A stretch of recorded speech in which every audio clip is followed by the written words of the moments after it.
Welcome to The Weekly, a podcast brought to you by Calvary Bible Church. Like most often, I'm your host, Jay Ewing. Reside on the Erie campus quite often, but today I'm on the Boulder campus. Beautiful Boulder on a Thursday. In the booth with a really dear friend of mine, John Boyle, in the house. Hi, John. Thanks for having me, Jay. This week, I am trying really hard not to get into sports discussion, so keep me from that. Okay. So here's the question. We've turned the corner from Halloween. When is the appropriate day of the year to start listening to Christmas music? Oh my gosh, that is the easiest question in the world. Yes? Yeah. I think the moment you can begin listening to Christmas music, and this is indisputable, Love how you said that. is when Santa rolls down Broadway in the Macy's Thanksgiving Day Parade. That's when you hit play. You can. Yeah. You don't have to, but if you listen before then, I think you're in error. Wow. So Cozy, done 30 years of Christmas music. Yeah. Mm-hmm. They start November 16th at 5 p.m. Yeah, I think that's too early. What do you think? I have historically been where you've been. However, since COVID, November 1st is the first day I listen to Christmas music. So you've been already listening to Christmas music? Oh, yeah.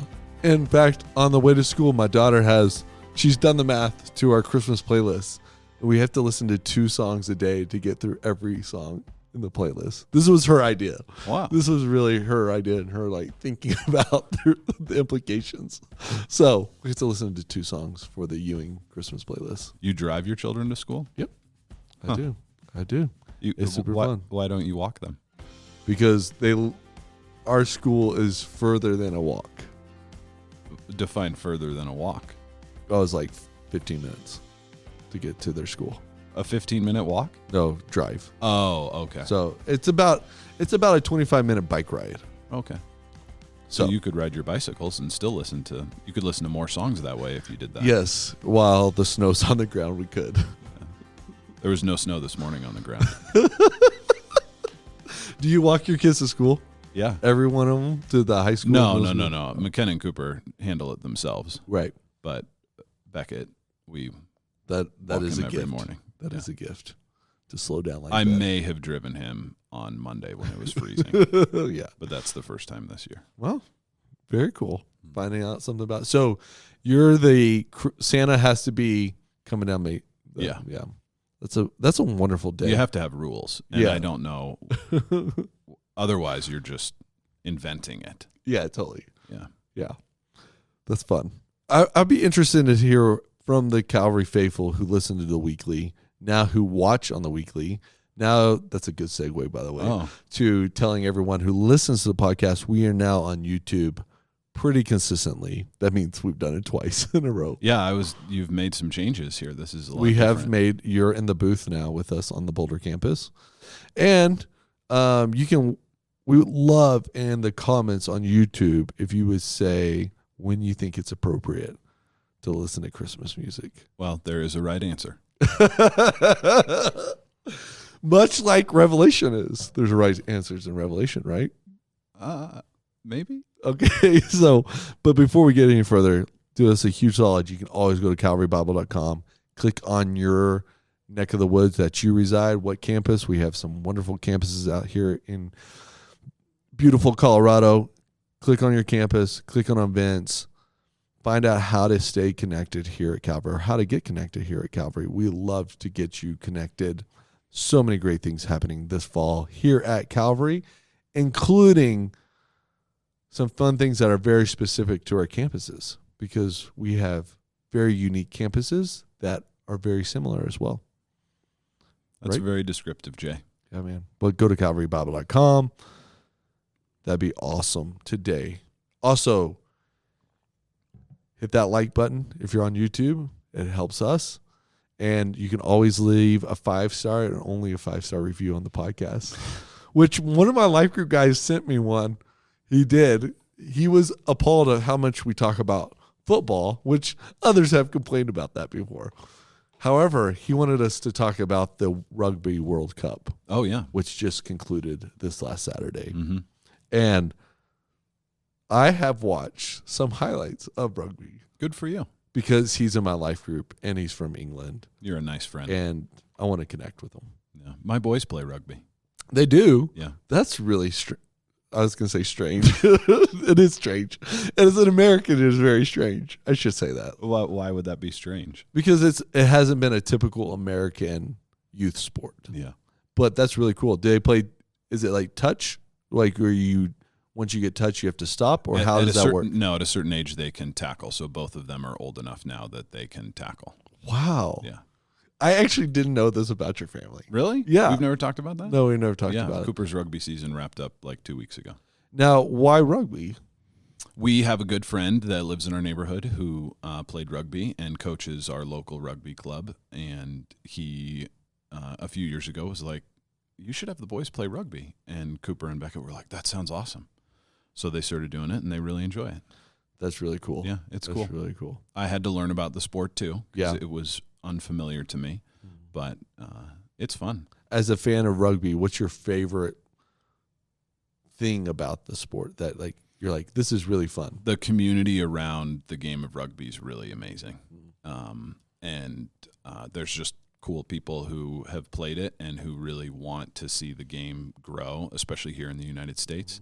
So it's been really cool to see how supportive and they really work hard to develop community around the game that has been a neat experience. That's really neat. Yeah. That's really neat.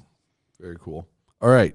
I have an uncle, by the way, who played on the national team of Zimbabwe when he was younger. Wow. Yeah, on the rugby. It was Rhodesia at the time. Okay. It was pre.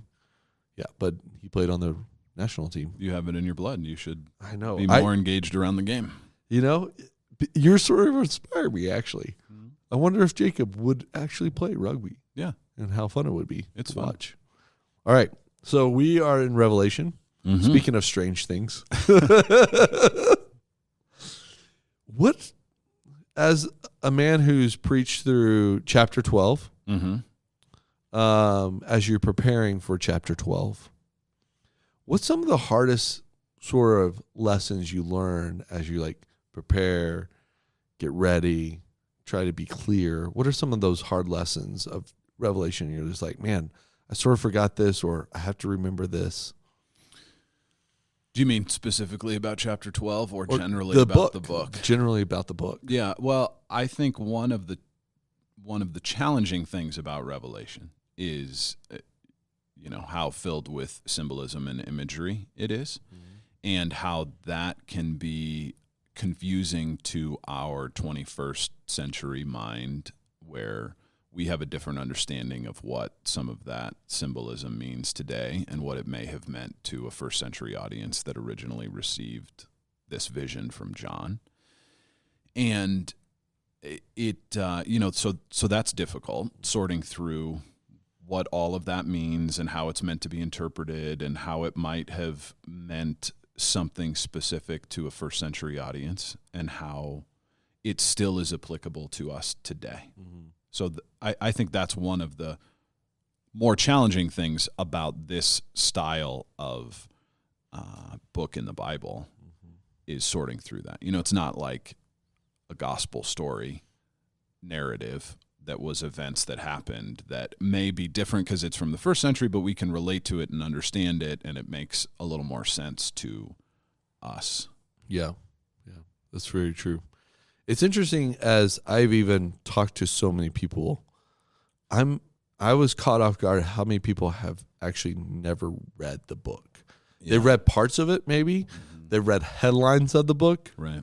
They might have read what people think of the book or opinions of the book, but they've never specifically just read it. Yeah, well, and I mean, I think that's the reason why is it gets difficult, and you get through chapter 4, chapter 5, and then the imagery really gets ramped up, and it's like, what are we talking about? There's dragons and there's beasts and there's seals and there's trumpets, and like what that doesn't mean anything to us today. Right.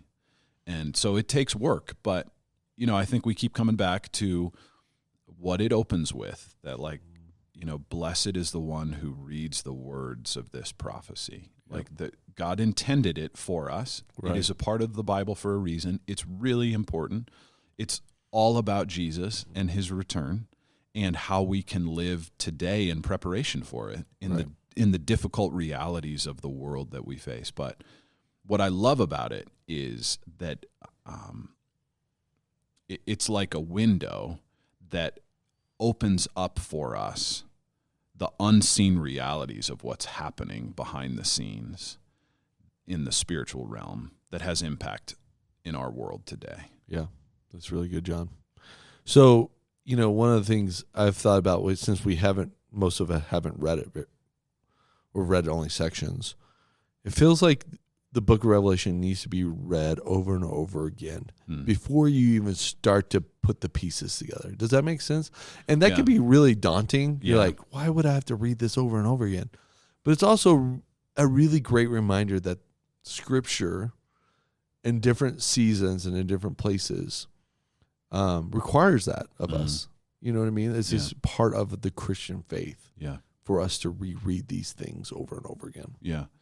I think you're right about that, especially in this book, because there's so much, I think, repetition for a purpose, and so many things that kind of layer on and circle back to what's happened before. And so I think if you are able to get sort of a high-level overview of what's happening in the book and how some of these themes are repeated and things happen over and over again, and perhaps there are times when events that might seem, if you were reading this in an entirely chronological timeline, if you see it as like, oh, maybe some of these events actually are repeating what happened before. I loved the illustration that Thomas used. I can't remember who he stole it from, but I'll steal it from him, about reading the book of Revelations like watching a football game. Since you love to talk about football on the weekly, that it's like, okay, there is a timeline that's unfolding, but sometimes you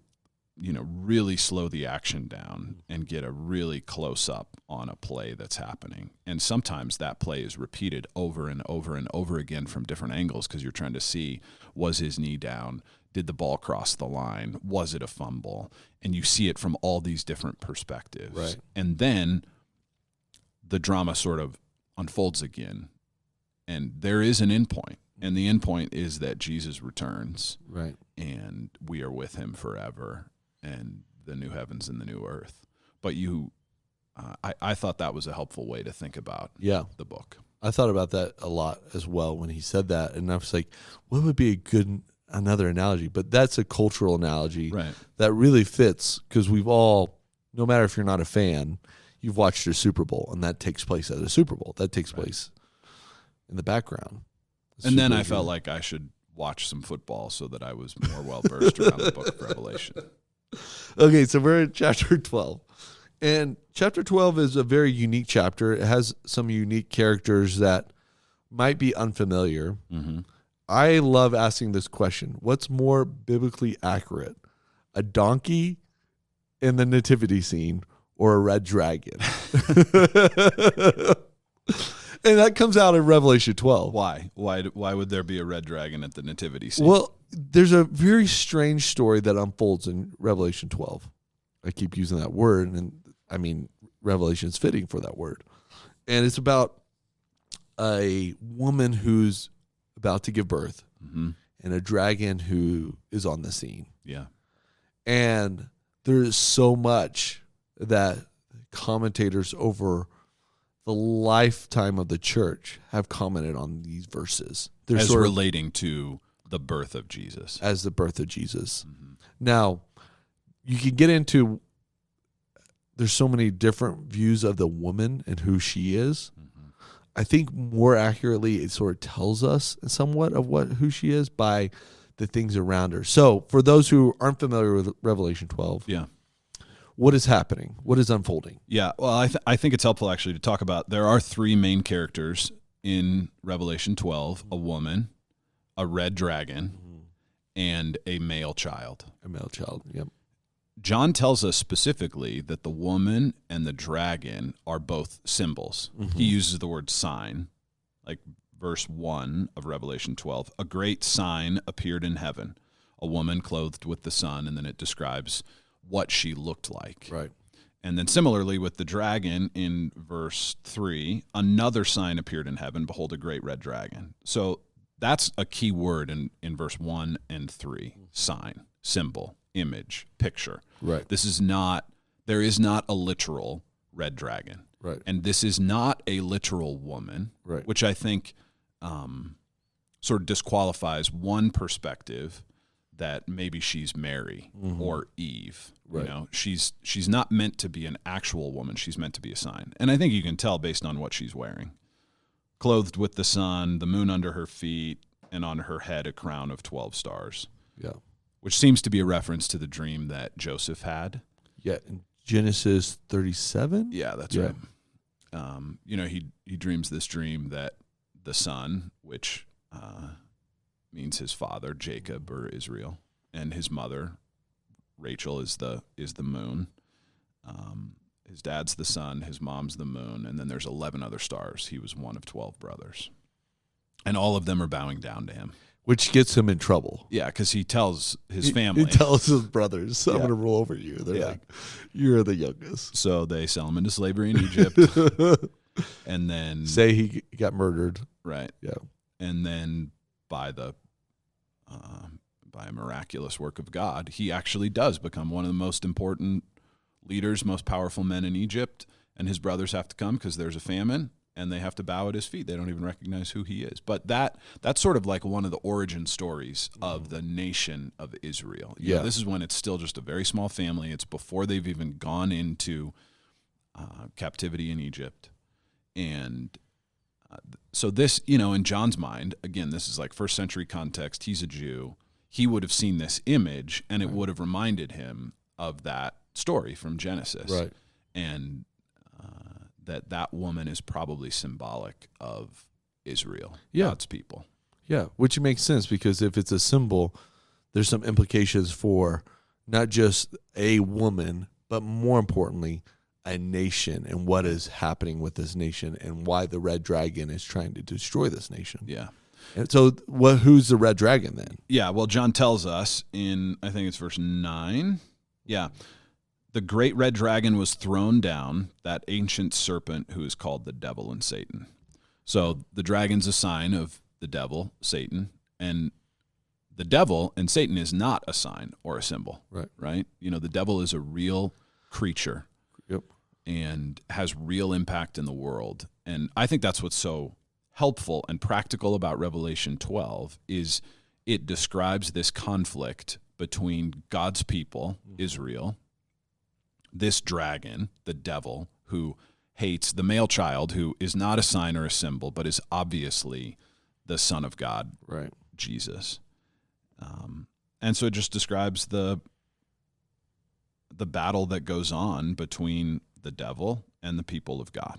But the dragon is trying to devour the child that is giving birth, who is it's the nativity scene. Yeah, right. Right. And which we get historically from the gospel accounts. Mm-hmm. Herod is the one who's trying to kill all the firstborn males in Bethlehem at the time of Jesus' birth. Yeah. And so you see there, that's the picture of like the unseen reality of things that are happening in heaven. Like here's this brutal decision that's made by a political leader who is threatened by a baby. Mm-hmm. That he doesn't even know about, the Magi. Right. But he's so threatened that this baby might grow up to be the king of Israel that he puts out an execution order for all of these firstborn children in Bethlehem, which is just a gruesome decision. So what's behind the scenes of that? Is that just a man who is overcome with power, or is the devil behind that? Right. Because the devil seeks to devour this child. Right. And then he can't. He's powerless against this child because this child is the Son of God, Jesus.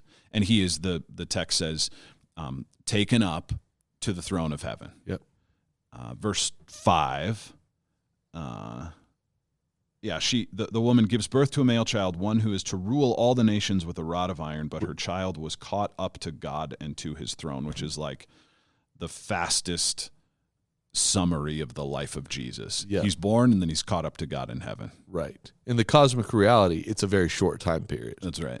But so I caught a word there, the rod of iron, Yeah. which I thought might be a Daniel reference because Daniel has some visions about these things. But you were saying that comes from Psalm 2? Yeah, that's kind of a quote from Psalm 2, which is a messianic psalm. So there's several messianic psalms within the book of the Psalms. Yep. And the collection of the Psalms, I should say. And so this is one of those that if someone in John's day would have heard rod, they would have assumed this is a hyperlink or a reference to. a reference back to Psalm 2. Yeah. Psalm 2 verse 7 says, I will tell of the decree the Lord said to me, you are my son, today I have begotten you.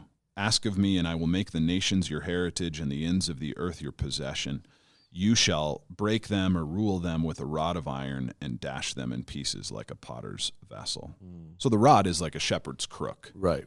And, so some translations say you will shepherd the nations with a rod of iron, which just communicates the strength and authority that Jesus will shepherd the nations with. Yeah, super interesting. So after this takes place, if you read it chronologically, then a war arose in heaven. Mm-hmm. Michael, who, is this the first time we hear an angel Michael in the Bible? No, we know Gabriel. Yeah, he's also, Michael's mentioned in the Old Testament. Okay. And he's sort of one of the archangel protectors specifically of the nation of Israel. Yeah. Is kind of what his role is in the Old Testament. So, super interesting. yeah, another Old Testament reference there. And his angels fight against the dragon. Yeah. And they fought back, and he was defeated. The dragon was. The dragon was, and there's no longer a place for him in heaven. Yeah, he's thrown down to the earth. So does this happen after the birth narrative of Jesus? Well, that's a good question. Does this happen Jay. after the work of Jesus on the cross, since they shorten the timeline? Right. The question is, when is Satan, the red dragon, and his rebellious angels, the demons, thrown into earth? That's a deep theological question, Jay. Any reflections on that? Like, well, any like honest, this is where the Bible is like, we can have opinions or ideas.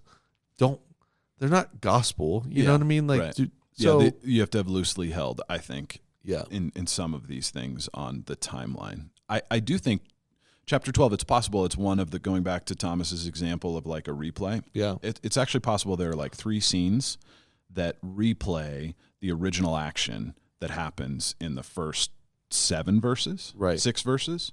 And then 7 through 12 kind of replay what happened, and then 13 through the end kind of replay what happened again. Or there's 2 scenes that are just talking about different perspectives. Right. So it seems to me that there's a possibility that either at the incarnation, the birth of Jesus, or at his ascension, which verse 5 refers to when he was caught up to God in his throne, that there was a cosmic shift in the spiritual realm. And Satan was thrown down out of heaven onto the earth and no longer has a place there. It's kind of weird to think about Satan having a place in heaven, but if you think back to like Job in the Old Testament, there's a scene which may not be literal, but describes Satan coming to God and, asking to do something to his people in the presence of God.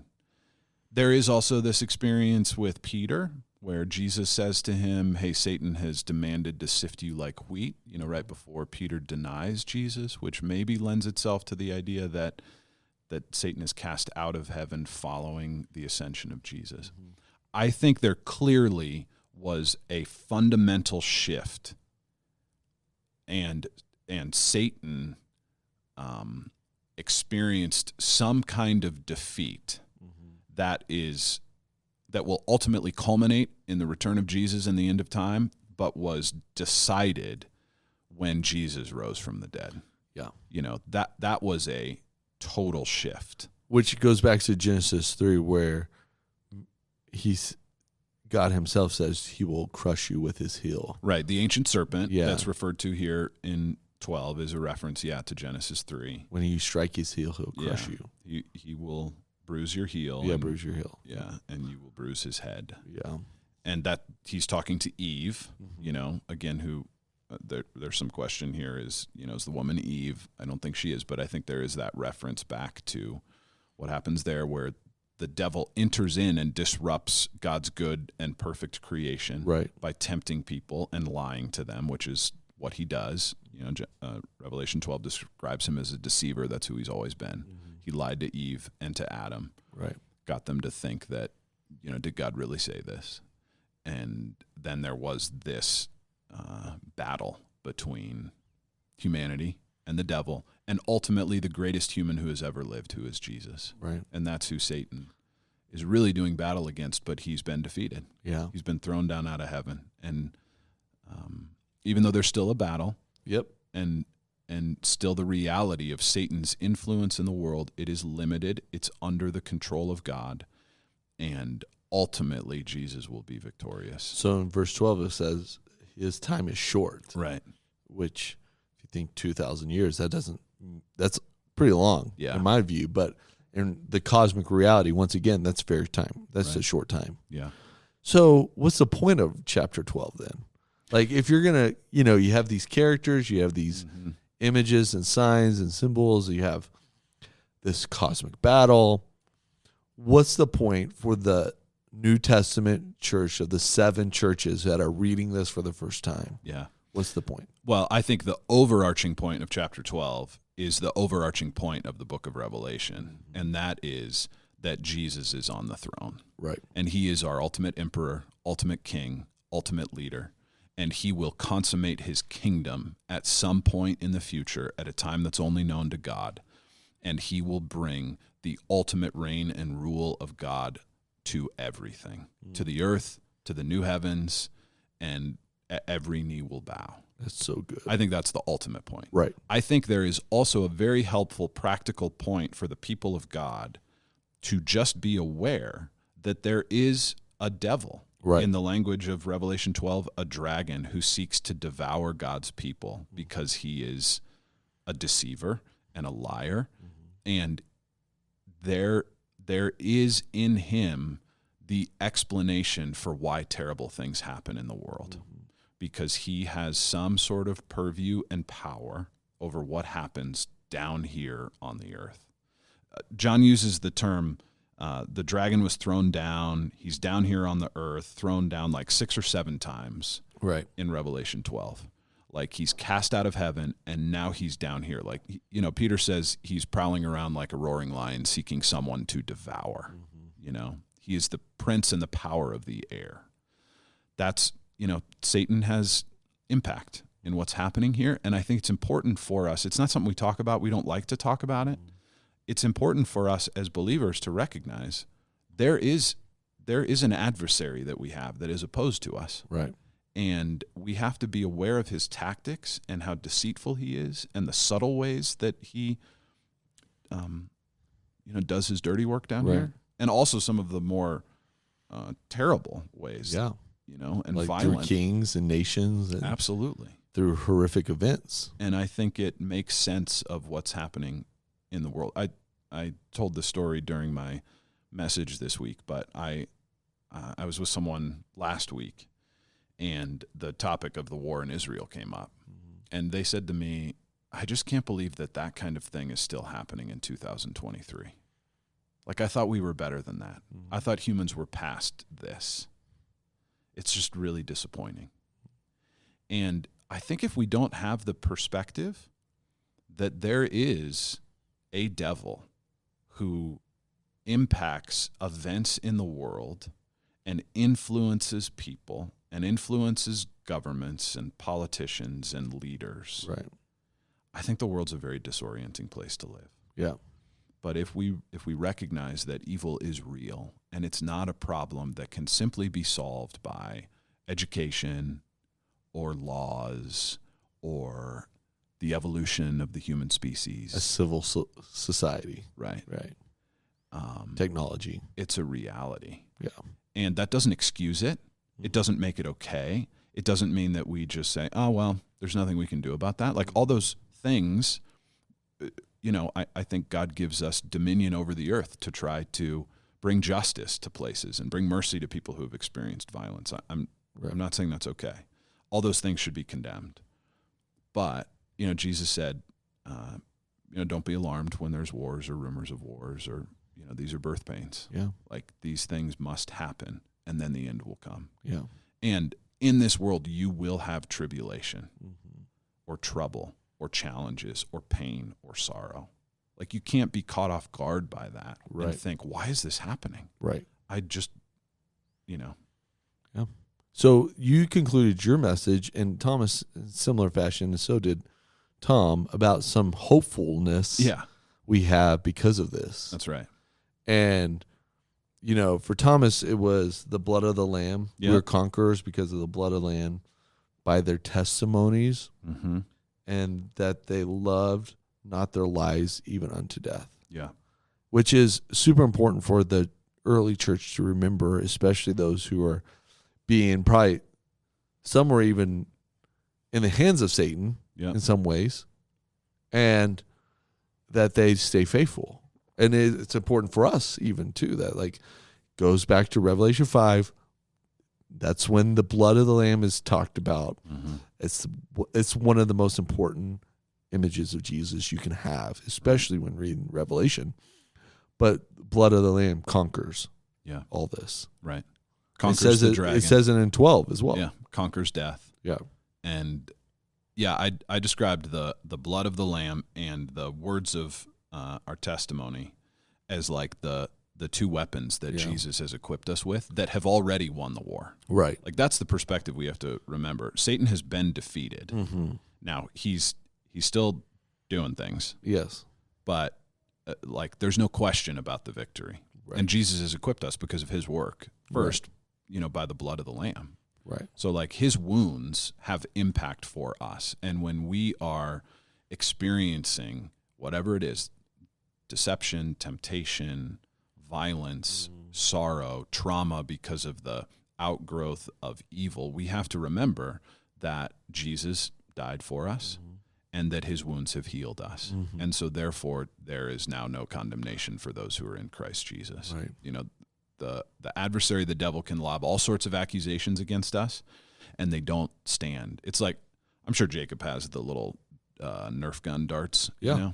It's like Satan shoots you with one of those Nerf gun darts, and you're wearing like a Kevlar vest. Right. Like he can lob all the accusations he wants against you. Right. But the blood of the Lamb has healed you if you have called on the name of Jesus for salvation. Yeah. And there's ultimately nothing he can do, even to the point of death. Yeah. So, which is really hard for us to consider. Right. That, again, in the first century context, and there's a lot around these chapters about the martyrs, people who in the first century and throughout church history have lost their lives because of their faith in Jesus. They have been killed. Right.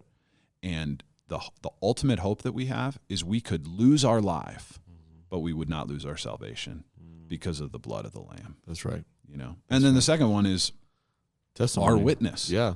I just was thinking last week, I don't know that I've ever really thought about my personal witness and testimony of what Jesus has done in my life as like a weapon that I can use against all the schemes of the devil. Yeah, it disarms them. Yeah, totally. Yeah. This is what Jesus did for me. Yeah. I was this kind of person, and then Jesus saved my life, and now I'm this kind of person, and he changed my heart, and he transformed my life, and he's done these things for me that I could never do on my own. Right. And, even in our day, if we experience whatever, small amount or large amount of persecution or people who mock you because of your faith or your belief in Jesus, that is a subtle work of the enemy. Right. You can just say, I'm not sure I can answer all your questions, but I know this. Yeah. Jesus died for me. And because I believed in him, I'm a better husband or wife or father, or I'm more honest in my job, or I'm a more faithful friend, or I've become a better parent because of Jesus. Yeah. And I don't know about all your accusations, but I know this. I can't live my life without Jesus. Yeah. And that's just a weapon that Jesus has equipped us with because of his good work. And the final is how much do you love your life? Right. Yeah. That's a good point. It's something that Jesus willingly gave away because he knew that it wasn't in the grand scheme of God. It's not that important. Yeah. It's important to us. It's important to us. But yeah, we could lose it. Yeah. And we could still be in the presence of God. Right. Yeah. That's pretty incredible. Mm-hmm. You know, I think when I hear those words, especially that third point, I always think of like reading the Book of Martyrs, the Fox's Book of Martyrs, or I think of like even the modern one of the Jesus Freaks, and reading the testimonies of so many people who come before, who lost their lives because of their faith, and just the beauty of those stories that are inspiring for me to not love my life to the point where I'm not willing to give it up. You know what I mean? Yeah. It's beautiful. Yeah. How the church and the history of the church, so many people before us have been so faithful. Mm-hmm. Even in the context, I was thinking about this too, like even in the context of Calvary and the generations that we have among us, you know, we're in the fifth generation realm of people that have been here way longer than we have. Yeah. And their testimonies of what God has done at Calvary, what he's done in the monks of the people of God for these centuries. It's a beautiful thing, right? Yeah, that's awesome. It's pretty cool. And you don't rush those stories. Right? Yeah. They have power. Yeah, remind yourself once again of the stories of what Jesus does among normal people. Amen. Yeah.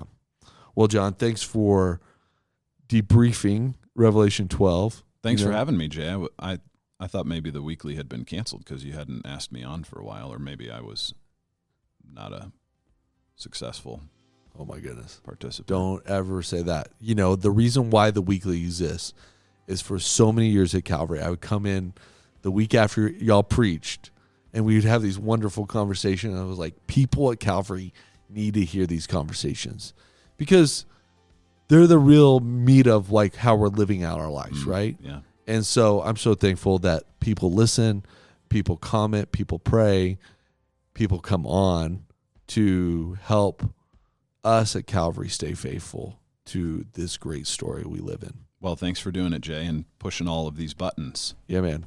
Hey, like always, we'd love to hear from you. You can always write us. Now you can always find us now on YouTube. Comment below. That's a really easy way.